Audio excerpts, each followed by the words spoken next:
everybody, and welcome to my new show, Coffee and Catechism with Mandy. Or you can call me by my stage name, which is Sister Robert Ann. Anywho, more on that later. So this show, as you can imagine by the title, is going to be totally different than Coffee Chatter was. It's going to be basically on the Catholic faith, and but not for just Catholics. Anybody who's interested in learning about the faith or just spending time and being part of a group with other Catholics and Christians. There's actually going to be a schedule with this show. It's not going to be random like my other shows were. Weird person walking across this window. Anywho, so it's a little bit rocky for this start because we're starting in the middle of the month, but I will post this as a welcome video and then record the actual first week's thing in time for Sunday. So this is kind of like your welcome thing to find out if you think you'd be interested in joining or staying if you're already a member of the Facebook group. I've decided not to use Periscope too much because Periscope is known for trolls, people that come into the Periscope feed and like either ask to show your cleavage or they're just not there for the right reason. And other people will, join if they see, like, especially since mine is religious, if they see, like, for example, a little info on the first episode, which I will post on Sunday, is about the devotion of Eucharistic adoration. So the subject matter for the Periscope would be Eucharistic adoration information. And they see that. And there are people out there that definitely do not believe in God. So therefore, they will post things in rapid succession to try to annoy you or make those who really want to be there confused and lost because the stuff is scrolling so fast that you're not really paying attention to me, which is the speaker and the presenter.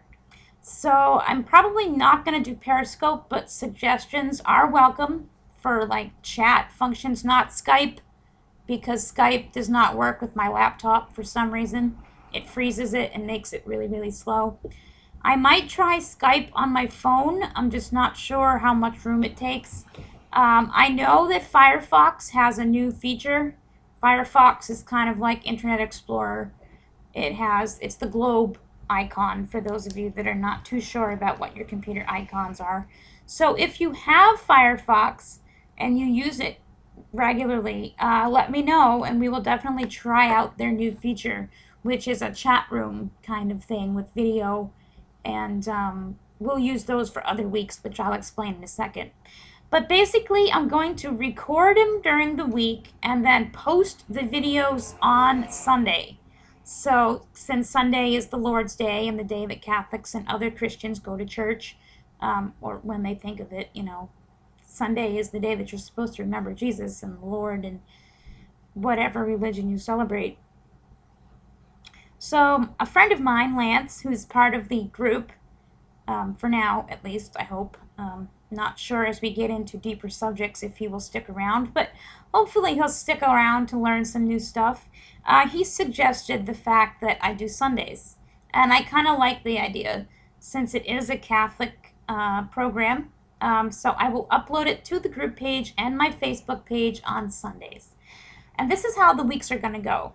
The first Sunday of every month is going to be a lesson. So, for example, like I said, this is a little bit confusing for September because we're starting in the middle of the month. But in general, on the first Sunday, we will have a lesson topic. This week's lesson is Eucharistic adoration.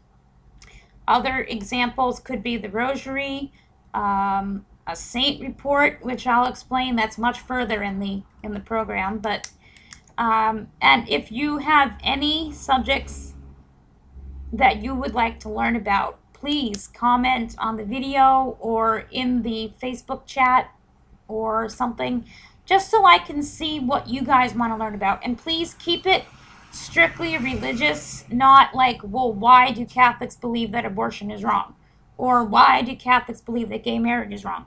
That's not a lesson. That's something that I'll get into in other lessons, and again, all these lessons are created by me, so they do have a personal side to them. So like when we get into, for example, my views on, like I just said, gay marriage and stuff like that, you may not agree with what I have to say, and I'll get to that segment in a second, because I'm sure that will come up in future programs. The second Sunday of the month will be a book discussion. I will talk about whatever book I'm reading right now, and then I welcome you guys to do the same. If you're reading a book, even if it's not Christian related, just talk about what you're reading and how you like it so far. Try to keep the books like a G-rated material. It's okay if you're reading a crime novel to say, oh, I'm reading the 10th book in the Scarpetta series from Patricia Cornwell. That's fine. But, people that are reading like 50 Shades of Grey or something that has an extreme sexual content, please don't talk about that book.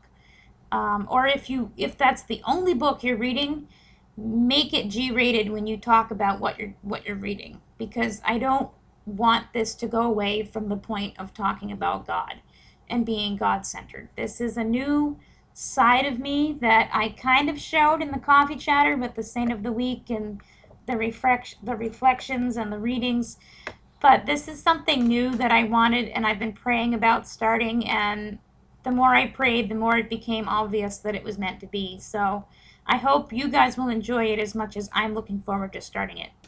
The third Sunday of the month, it will be a Bible study. So this would be a book of the Bible or a chapter of the Bible that is chosen by me, and we read it together and discuss it. That simple. Pretty much just read the chapter and be like, oh yeah, this reminds me of, whatever it brings up to you. It's kind of like using Lectio Divina, which is a subject that I will cover in the future. For those of you that are going, what is Lectio Divina and what language is she speaking? I will explain that in a future lesson, but the Bible study will be fun, I promise. It won't be like some of the Bible studies that you may have attended in the past. The fourth Sunday of the month will be a prayer night. And that is, again, the second, third, and fourth weeks of the month, we will definitely be using the video chat. Along with, I will be recording it for those of us that can't be there online at that specific time, so you're not missing anything. But we will be using, on the second, third, and fourth Sundays of the month, we will be using a chat service of some sort. Because that's a lot easier for you guys. Like, I can read the Bible verse or the prayer, and then you guys can type your responses. Or we can all use the video chat together. For example, of what we might do during a prayer night, we might do the rosary together. We might pray the Chaplet of Divine Mercy together. We might do a Lectio Divina night, which, again, I will explain in a future lesson, together, using the Gospel of the day, since it's Sunday is the perfect day to use the Gospel. What else can we do on a prayer night? We might have, which I'm looking forward to, an intercessory prayer night. And what that will deal with is, like I said, using the chat service. You can type in one at a time, and I will call off each person's name as I see them enter the thing. And you can, like, for example, on a prayer night with intercessory prayer, I might say, okay, Lance, what are your intentions tonight? What's on your heart that you would like to pray about? Maybe it's guidance for the future. Maybe it's a relationship problem. Maybe it's forgiving somebody that hurt you a long time ago. And I will pray with you over the video chat, like I'm doing right now, praying specifically for your intentions. And then when you're done, you say thank you. When I'm done praying, you would respond thank you and or amen or whatever, and then I would go to the next person. If you can't make a video chat, like if you're going to be watching during YouTube after the fact, you can just email me your prayers and I will pray them for you throughout the week. because I don't want anybody to be left out of this prayer night if they can't make it, because I know Sundays are family days as well, and you might have a family function, or you might have school, or you might have to go to bed early to go to work or whatever. And if there is a fifth Sunday of the month, it's very, very rare, but some months do have 5 Sundays. The fifth Sunday will be a religious order spotlight. And for those of you that don't know, I'm not 100% sold on becoming a nun, but I am open to it. So I've been exploring different orders, and I have literally a folder chocked full of information from different orders. And each time there's a fifth Sunday, I will spotlight one order and explain to you like where they're located, what they do, and how they differ from other orders. And it'll be interesting. And then after I'm done with all the female orders, I'll investigate options for men, because I know there's going to be some men out there, hopefully, that'll watch this. If you're thinking of the priesthood, it depends on what kind of a priest you want to be. You know, there's a regular old diocesan priest, which serves in regular old parishes that you would find in your city. There's also specific orders, and I'll explain that in general when we have a first, fifth Sunday. An order can be, with men especially, because women, each congregation of nuns is called an order. So it's not really the same as with a guy. When a man chooses to be a priest but does not want to serve in a regular diocese, which is what the cluster of parishes are called in each state, is a diocese. For example, New Hampshire's diocese, because it's such a small state, New Hampshire is simply called the Diocese of Manchester. And every church has a section. There's the Amoskeag Deanery, there's the Lakes Region Deanery.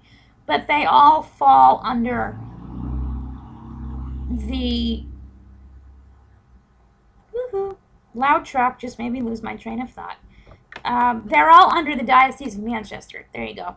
The bigger the state, the more dioceses there are. I believe California has a few. They have the Diocese of San Francisco. They have the Diocese of Los Angeles. They have the Diocese of something else. And it's all broken up into, depending on what sections of the state you're in. But along with being a regular diocesan priest, there's also orders of priests. There's Jesuits, there's Augustinians, there's Marists, there's monks, there's Franciscans, and they each have their own thing that they bring to the table. So for men, there's a lot more options, whereas, well, there's a lot of options for women too, but with women, like I said, each religious order is an order. Whereas with men, they can be a brother, they can be a monk, they can be a Franciscan priest, they can be a Jesuit priest. And these Franciscan and Jesuit priests do serve in diocesan churches. Blessed Sacrament in Manchester, which is where I belong, where my money goes every month or week or whatever I put down, I can't remember. But I know it comes out of my account and it goes to them. They're on Elm Street in Manchester. I belong there, but I don't go there because I don't live on that side of town. I can't get there every week. But they are ran by a Franciscan priest. It's very nice. And it's there, you can't really tell the difference with Franciscans and Jesuits, but the more reverent you get, for example, the Benedictine monks that run St. Raphael's Parish down the street and St. Anselm's College, they specify in the Latin areas. So, like, they don't say the Latin Mass at St. Raphael's, but they incorporate Latin chant into their masses. So it really depends on what your spirituality is. Do you prefer a church that, is quiet and reverent towards more traditional views of the Catholic faith, like back before the Mass was in English and guitars were played and as the line in Nonsense said, now Mass has the hootenanny guitar masses, For some people, you like the upbeat masses. I go to 11:30 at St. Marie's because of the music. It's upbeat and it's spiritual and it is helpful. But for other people, they prefer an organ mass, where the organ or the piano is used, and there's a choir versus a contemporary band.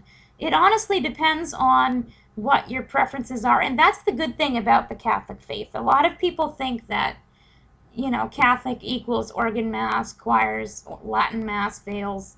They don't realize that there's an upbeat version of being Catholic. There's life teen masses. There's upbeat masses at a regular parish like St. Marie's. Most parishes in Manchester, I believe, now have a guitar mass, except for St. Raphael's and the cathedral. I haven't actually gone to the others on the east side, but most of them offer a guitar mass somewhere in their weekend schedule. It might be Saturday, it might be Sunday afternoon, it might be, but we'll get into that as we get into lessons of the Mass in churches. But that's how this show is going to go. It's more of a ministry than a show. I won't be talking about Dancing with the Stars. I'll be doing little clips on my status message instead of Dancing with the Stars. But this is just something that I wanted to do, and it was on my heart to evangelize using Facebook and YouTube and social media outlets. And, I just came up with the idea that each Sunday we have a different topic and a different theme and a different way of doing it. So it's not lesson after lesson after lesson after lesson every week, because that can get annoying. And especially if you're somebody like Lance, sorry to call you out so many times, but, Lance is not Catholic. So learning about Eucharistic adoration this Sunday, and then the Rosary next Sunday, and then pro-life matters the next Sunday, and then this and that and this and that, it might get confusing and overwhelming for somebody. So that's why I wanted to spread it out and do something different each week. And if you don't want to participate one week, or you can't because you have an obligation, I'll always have the YouTube video for you to fall back on and watch later on. Or if you're just not interested in that topic, just don't watch the video that I post. Like, if you think that the book study is weird, or if you're afraid that someone in the group is going to be reading a book that you don't agree with, then just don't watch the book study week. That's all.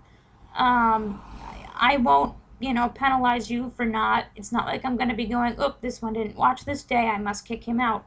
It's not about that. It's just to evangelize and be out there in the social media outlet world and be a light when so many people are posting dark videos of people committing suicide, videos of things that really shouldn't be out there for children to see. We won't get into exact examples, but you get the idea. So this is the welcome video for the new show, and I hope that if you are watching on my Facebook page or my Twitter, because I'll post it there too, and you have Facebook, please look up Coffee and Catechism with Mandy. It should be a group page on Facebook, or if you can't find it, just look me up. Mandy Hewitt. H-U-O-T. Please do not spell it like the actress. You will not find me. But if you're interested and you can't find the group, just look me up and I'll hook you up with it. Or if you prefer to stay out of the actual group page but you want to participate, just drop me an email or a note or a comment or a tweet or something letting me know, and then I'll get in contact with you and we'll work something out. Like, I can send you the videos through email, or I can post them in a private message on Twitter. Something. We'll work something out, because I want everybody who wants to be a part of this to be a part of this. I want to see how big this can go and how much the Holy Spirit wants it to go. Catholic, non-Catholic, atheist, professed sister, priest, anybody who wants to be part of this, please join in.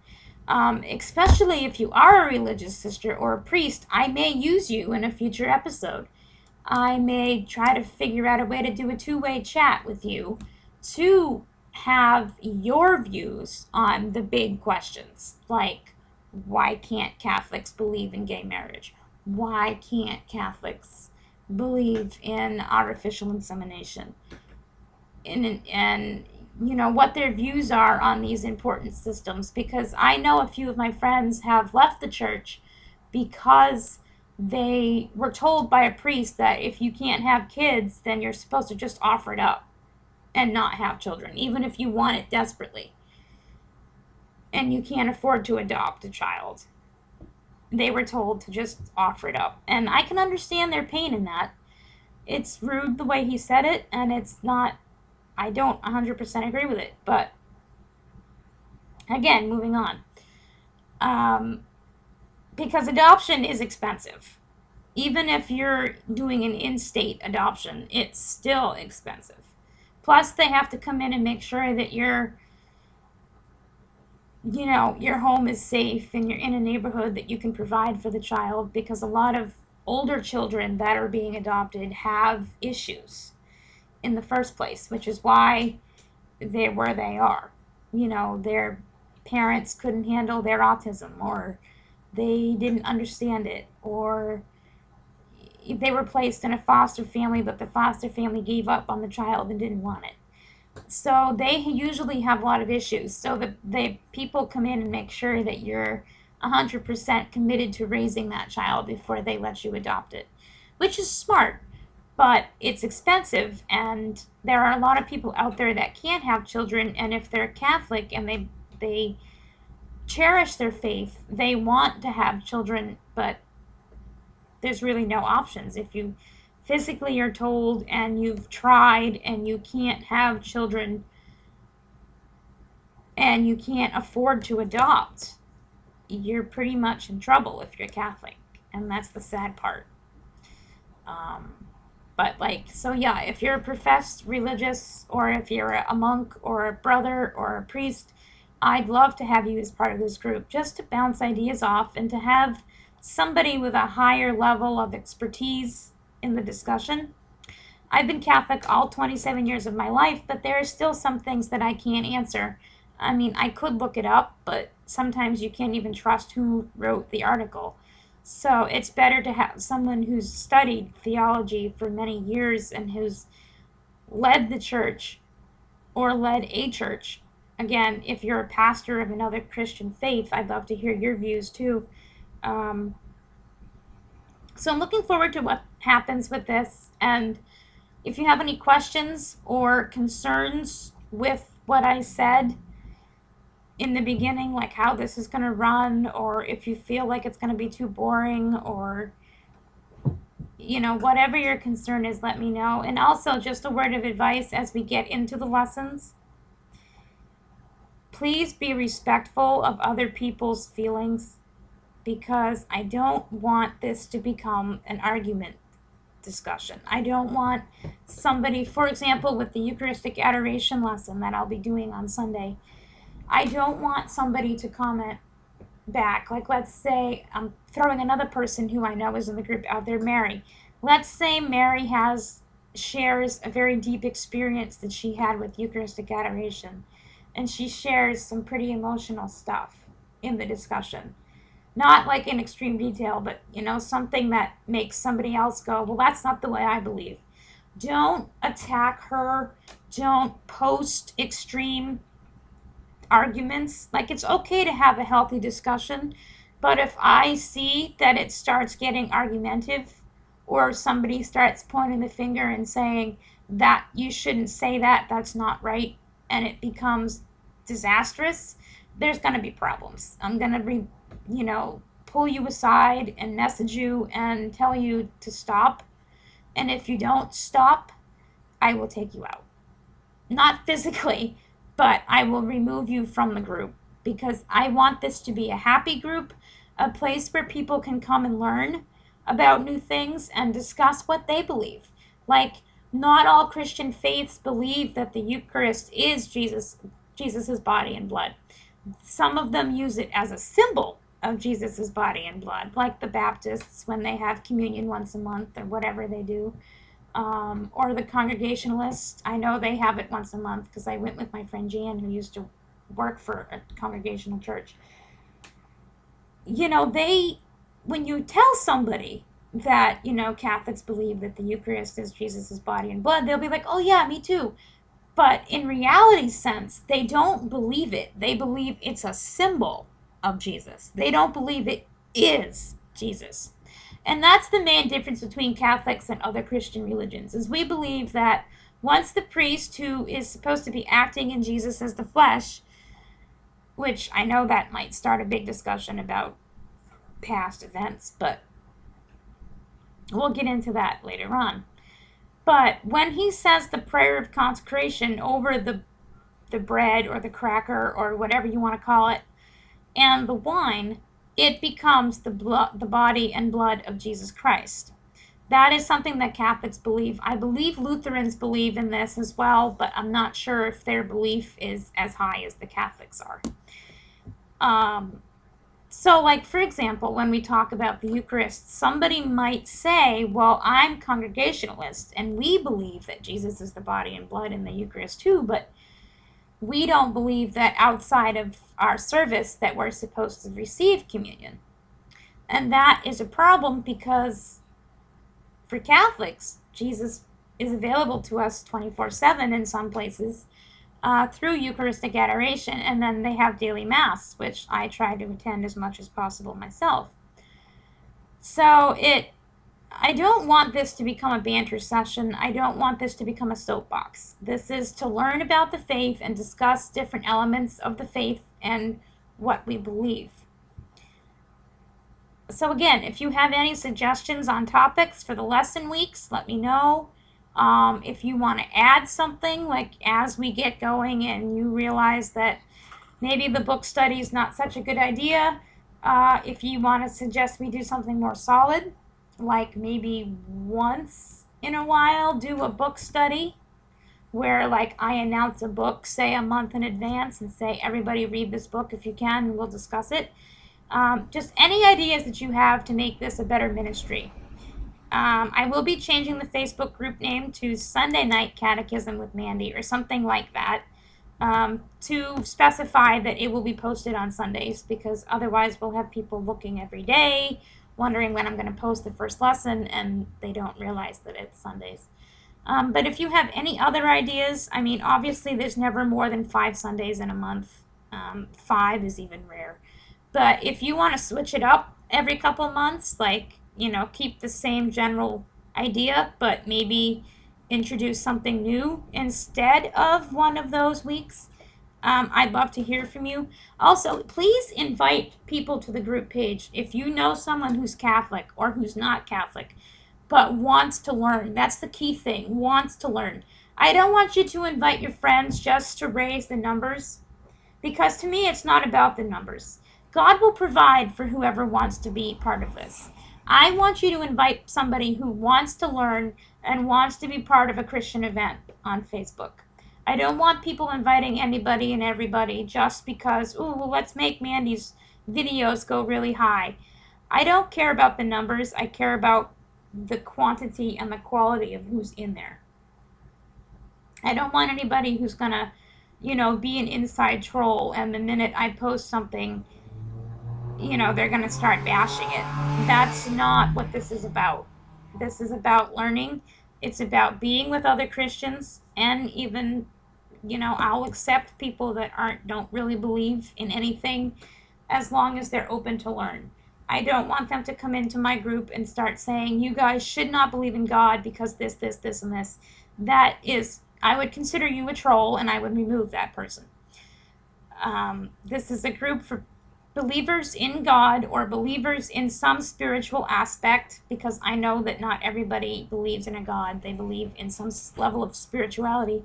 But if they would like to learn and offer their views, I would love that. But remember, keep it polite and only invite people that you think would enjoy this, and not people that you just want in there for fun. So that's it for now. I look forward to seeing the group grow, and I hope that I hear from some of you for ideas, and I will see you on Sunday.